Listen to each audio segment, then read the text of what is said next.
जय श्रीराम, जय शिवराय.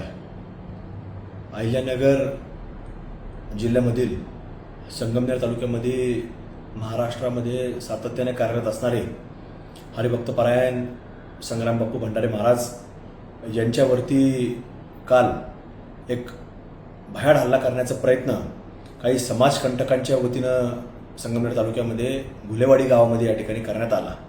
प्रथमतः त्या संपूर्ण घटनेचा मी निषेध करतो. आणि आपण जर पाहिलं तर संग्राम बापू भंडारे हे काल तिथं प्रवचन रूपी ज्यावेळेला सेवा देत होते तर त्यावेळेला ते औरंगजेब की ज्या औरंग्यानं छत्रपती शिवाजी महाराजांना त्रास दिला, महाराष्ट्राला त्रास दिला आणि एक धर्मवीर छत्रपती संभाजी महाराज यांच्यावरती क्रूररित्या अमानुषरित्या ही संपूर्ण आपण पाहिलं की कशा रीतीनं त्यांच्यावरती हल्ला केलेला आहे हे आपण सर्वांनी पाहिलं आहे. आणि त्याच्यावरती बोलत असताना कोणालाही महाराष्ट्रातल्या भूमीतला एक कुठल्याही धर्माचा असो त्याला राग यायचं काही कारण नाही. पण काल तिथं कुठंतरी काहीतरी वेगळा प्रकार आपल्याला पाहायला मिळाला. बापूंवरती त्या ठिकाणी तो हल्ला करण्याचा प्रयत्न त्या लोकांनी केला. पण तिथं हिंदुत्ववादी विचाराचे जे काही मावळे होते त्यांनी महाराजांबरोबर उभा राहिले.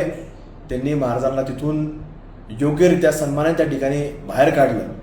आणि निश्चित रूपानं ह्या महाराष्ट्रामध्ये विशेषतः अहिल्यानगर जिल्ह्यामध्ये जर अशी घटना घडत असतील तर सरकारने याचा बंदोबस्त करण्याची आवश्यकता, याच्यावरती आवाज उठवण्याचे देखील काम संपूर्ण महाराष्ट्रातील हिंदुत्ववादी संघटना करत आहेत. आणि ह्या बाबतीमध्ये पोलीस प्रशासनाने योग्य ती खबरदारी घ्यावी, त्या लोकांवरती कायदेशीररित्या ही कारवाई देखील करावी आणि ह्या लोकांना एक योग्यरित्या बंदोबस्त करण्याचं काम प्रशासनाने करावं. अन्यथा याचे पडसाद महाराष्ट्रामध्ये वेगवेगळ्या जिल्ह्यांमध्ये आपल्याला पाहायला मिळतील. बापूचं महाराष्ट्रामध्ये समर्थन आहे आणि उद्याही राहणार आहे.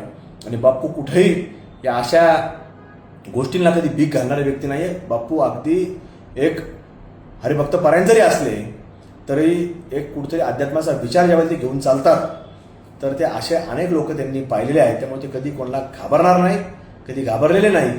त्यामुळे अशा प्रयोगाने कधी बापूचा प्रवास जो धर्माच्या बाबतीमधला जो प्रवास आहे तो कधी न थांबणार आहे. त्यामुळं त्यांच्या विचारानं चालणारे आमच्यासारखे अनेक हिंदुत्ववादी कार्यकर्ते आज महाराष्ट्रामध्ये उभे आहेत.